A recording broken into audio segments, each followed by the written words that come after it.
एक बार की बात है। जय, रोहन, मोहित एक ही कॉलेज में पढ़ा करते थे।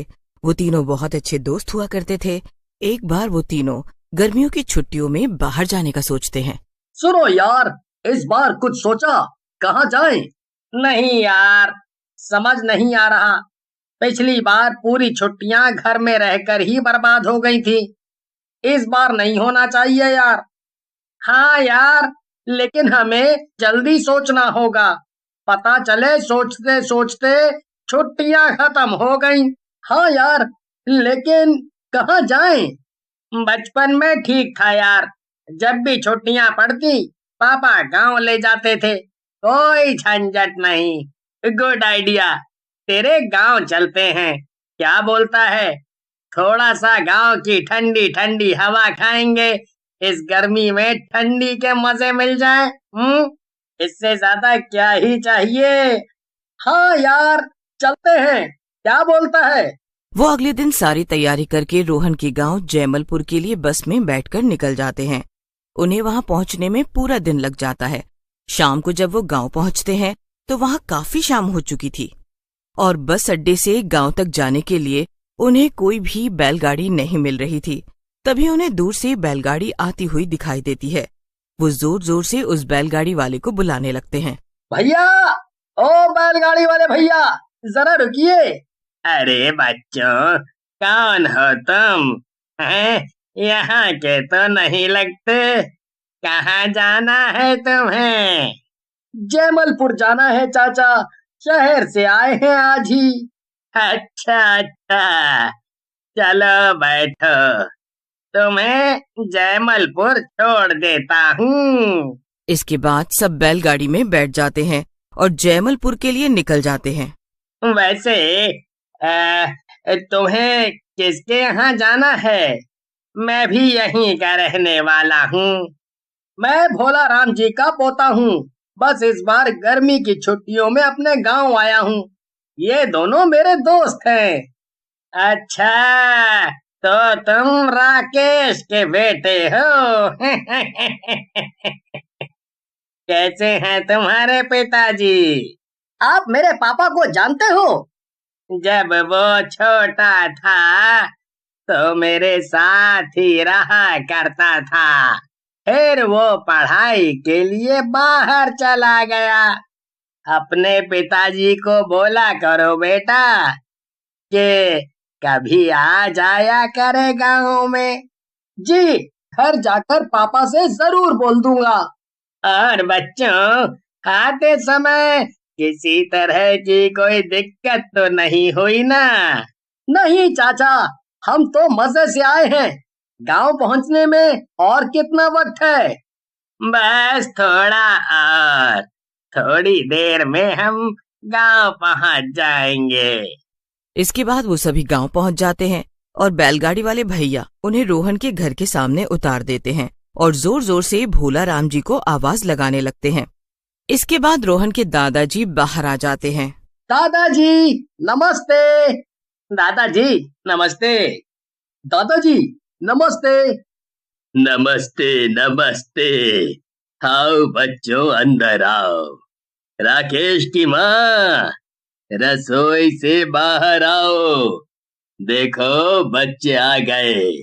तुम्हारी दादी को जब से पता चला है कि तुम आने वाले हो, तब से तुम्हारी पसंद की चीजें बना रही है। इसके बाद वो सब खाना खाकर सो जाते हैं। अगले दिन सुबह जब वो गांव सैर के लिए जाते हैं तभी उन्हें रास्ते में एक मंदिर दिखता है। इसके बाद वो सब अंदर चले गए और मंदिर के अंदर घूमने लग गए।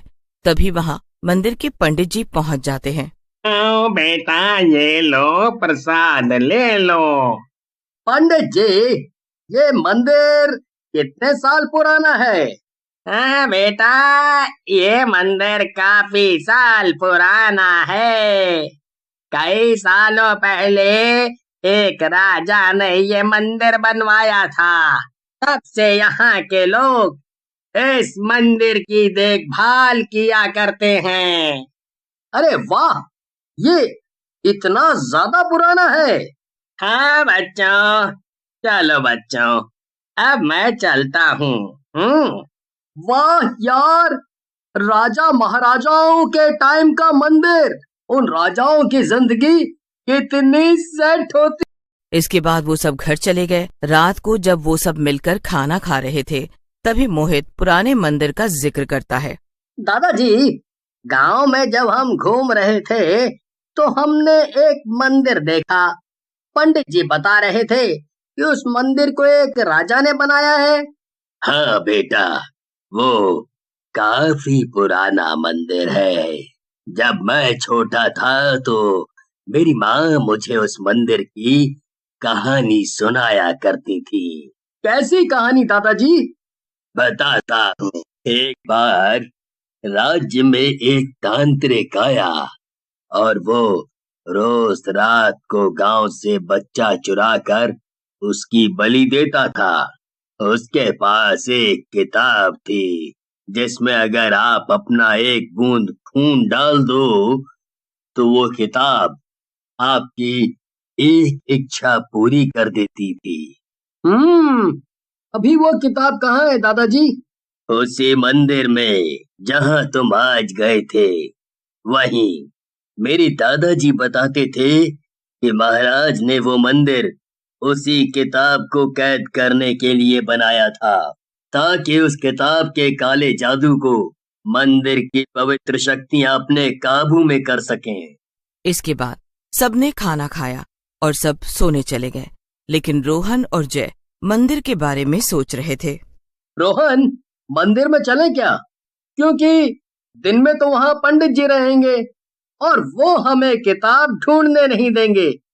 इसलिए बात मान, अभी चलते हैं। यार, दादाजी को पता चल गया तो कहीं दिक्कत ना हो जाए। यार, तू बहुत सोचता है, इतना मत सोच। मैं तो कहता हूँ चल। चल ना। देख, अगर वो किताब मिल गई तो सोच, हम उससे क्या क्या नहीं मांग सकते। इसके बाद सब उस कमरे के पास चले जाते हैं। वो उस कमरे को अच्छी तरह से देखते हैं। ये कमरा कितना पुराना है।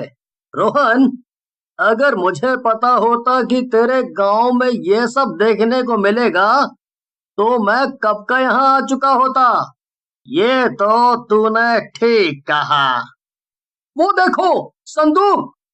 वाह, चलो उसमें देखते हैं, पक्का उसमें कुछ होगा। हाँ जय, चल उसे खोलते हैं। इसके बाद वो सब मिलकर उस संदूक को खोलने की कोशिश करते हैं, लेकिन वो संदूक नहीं खुलता। इसके बाद वो सब मिलकर उस ताले को तोड़ने की बहुत कोशिश करते हैं, लेकिन ताले को कुछ नहीं होता। तभी अचानक जय के हाथ में चोट लग जाती है और उसका खून ताले पर लग जाता है और ताला अपने आप खुल जाता है। ये सब देखकर सभी हैरान हो जाते हैं। किताब निकालकर उसे पढ़ने लगते हैं। जो भी अपने खून की एक बूंद इस किताब को देगा, उसकी एक इच्छा पूरी होगी। वाह यार, एक बार करके देखें, क्या बोलते हो? नेकी यार, पूछ पूछ, चल देखते हैं। इसके बाद जय ने खून की एक बूंद निकालकर उस किताब के ऊपर डाल दिया, लेकिन वहां कुछ भी नहीं होता। इसके बाद वो सब बाहर आ गए। उनके बाहर आते ही वो किताब हवा में उड़ने लगी। तभी उससे चुड़ैल बाहर निकली। किसने मुझे जगाया? वो मूर्ख राज आखिरकार हार गया। चला था मुझे मारने, कहता था कि मुझे सदियों के लिए यहाँ कैद कर देगा। मैंने उसे कहा था ये तेरा ख्वाब है, और देखो तुम जैसे लालचियों ने मुझे सही साबित कर दिया। इसके बाद सब अपनी जान बचाकर भागने लगते हैं, लेकिन चुड़ैल जय को पकड़ लेती है और उसको खा जाती है। ये देखकर मोहित डर के मारे रोहन के साथ भाग जाता है, लेकिन तभी चुड़ैल एक बड़ा सा पत्थर मोहित के सर में मार देती है और मोहित को खा जाती है। इसके बाद जैसे ही वो रोहन के पास आती है, तभी पंडित जी आकर उस पर गंगा जल छिड़क देते हैं, जिससे वो कुछ देर के लिए गायब हो जाती है। क्यों क्यों किया ये सब? देखा देखा, तुम लोगों की इस हरकत का परिणाम क्या निकला। उन बच्चों को अपनी जान गंवानी पड़ी। इसके बाद रोहन उस किताब को पंडित जी को दे देता है।